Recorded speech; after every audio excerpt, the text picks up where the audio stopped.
নমস্কার বন্ধুরা, সকলকে আমার চ্যানেলে স্বাগত। রাজ্যের সমস্ত ধরনের রাজ্য সরকারি কর্মচারীর পাশাপাশি সমস্ত ধরনের সরকার প্রসূত বিদ্যালয়ের শিক্ষক, শিক্ষিকা বা শিক্ষাকর্মী এবং অন্যান্য সকল ধরনের কর্মচারী, যেমন পঞ্চায়েতের স্টাফ বা মিউনিসিপ্যালিটি দপ্তরের কর্মচারী বা কর্পোরেশনের কর্মী বা লাইব্রেরির কর্মী এবং এদের পাশাপাশি রাজ্যের সমস্ত ধরনের পেনশনার এবং ফ্যামিলি পেনশনারদের জন্য পশ্চিমবঙ্গ রাজ্য সরকারের অর্থ দপ্তর অর্থাৎ ওয়েস্ট বেঙ্গল গভর্নমেন্টের ফাইন্যান্স ডিপার্টমেন্ট থেকে মাইনে ও পেনশন সংক্রান্ত একটি অত্যন্ত গুরুত্বপূর্ণ অর্ডার জারি করা হয়েছে। কি সেই অর্ডারে কি বলা হয়েছে সকল কিছু আজকের ভিডিওতে বিস্তারিতভাবে আলোচনা করব।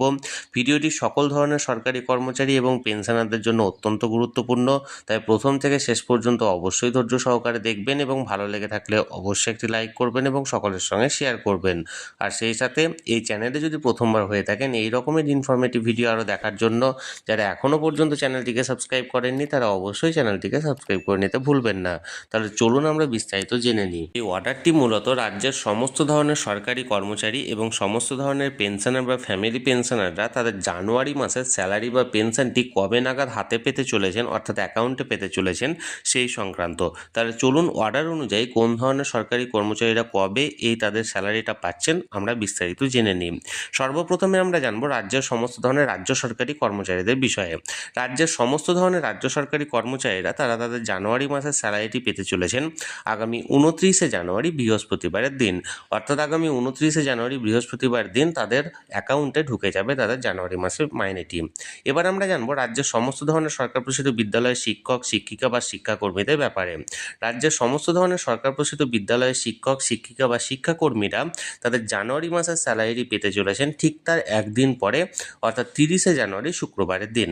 এবার আমরা জানবো রাজ্যের অন্য যে সমস্ত সরকারি কর্মচারীরা আছেন, যেমন ধরুন গ্রন্থাগারিক অর্থাৎ লাইব্রেরি দপ্তরের কর্মচারী বা মিউনিসিপ্যালিটির কর্মী বা কর্পোরেশনের কর্মী বা পঞ্চায়েতের কর্মী তাদের ব্যাপারে। এই ধরনের কর্মীরা ঠিক একই দিনে অর্থাৎ 30শে জানুয়ারি শুক্রবারের দিন তাদের অ্যাকাউন্টে জানুয়ারি মাসের স্যালারিটি পেয়ে যাবেন। এবার আমরা জানবো রাজ্যের সমস্ত ধরনের পেনশনার এবং ফ্যামিলি পেনশনারদের বিষয়ে।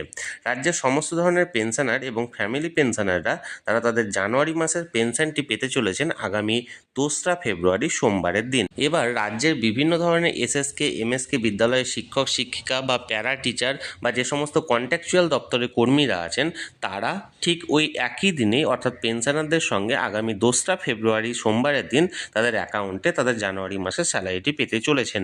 এবার আমরা জানবো রাজ্যের বিভিন্ন রকমের মানবিক প্রকল্পে যে সমস্ত উপভোক্তারা আছেন, যেমন ধরুন লক্ষ্মীর ভাণ্ডার প্রকল্প বা বিধবা ভাতা প্রকল্প বা বার্ধক্য ভাতা প্রকল্প ইত্যাদি ধরনের যে সমস্ত মানবিক প্রকল্প আছে সেই সমস্ত মানবিক প্রকল্পের উপভোক্তারা তারা তাদের জানুয়ারি মাসের টাকাটি পেতে চলেছেন ফেব্রুয়ারি 4 তারিখ থেকে 8 তারিখ পর্যন্ত জেলা বেসিসে তাদের অ্যাকাউন্টে ক্রেডিট হতে চলেছে। তাহলে বন্ধুরা, সরকারি কর্মচারী পেনশনারদের এই জানুয়ারি মাসের স্যালারি বা পেনশনটি কবে নাগাদ ক্রেডিট হতে চলেছে এই সংক্রান্ত যে অর্ডারটি জারি করা হয়েছিল সেই অর্ডার অনুযায়ী রাজ্যের সমস্ত ধরনের রাজ্য সরকারি কর্মচারীরা পাচ্ছেন আগামী 29শে জানুয়ারি বৃহস্পতিবারের দিন। সমস্ত ধরনের সরকার প্রসূত বিদ্যালয়ে শিক্ষক, শিক্ষিকা, শিক্ষাকর্মী এবং অন্য সমস্ত ধরনের সরকারি কর্মচারীরা পাচ্ছেন 30শে জানুয়ারি শুক্রবারের দিন।